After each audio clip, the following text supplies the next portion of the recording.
মোহাম্মদ সাল্লাল্লাহু আলাইহি ওয়াসাল্লাম যখন তার চাচা আবু তালিবকে কালিমার দাওয়াত দিচ্ছিলেন তার মৃত্যুর পূর্বে, তখন আল্লাহ নবী সাল্লাল্লাহু আলাইহি ওয়াসাল্লাম তাদের মুখ থেকে লা ইলাহা ইল্লাল্লাহ শব্দটা উচ্চারণ করার জন্য, তার কালিমা সাক্ষ্য দেওয়ার জন্য, যাতে পরকালে তিনি তার চাচার জন্য সুপারিশ করতে পারেন।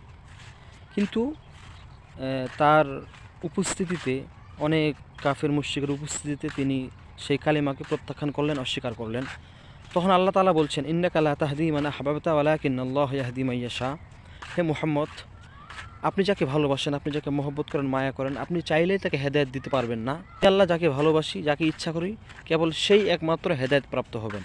কেননা সে দুনিয়াতে থাকলে কি করবেন না করবেন সে পূর্বেই যেটা আল্লাহ তাআলা জানেন, এই জন্য। কিন্তু মানুষের কাছে হেদায়েত বলতে কোনো শব্দ নাই। তিনি দাওয়াত দিতে পারেন, তিনি আহ্বান করতে পারেন, ডাকতে পারেন, কিন্তু তিনি হেদায়েত দিতে পারেন না। হেদায়েতের মালিক একমাত্র আল্লাহ। এই জন্য আমাদের সবসময় দরকার আল্লাহ তাআলার কাছে হেদায়েতের দোয়া করা। আল্লাহ যাতে আমাদের হেদায়েত দান করেন। আমিন।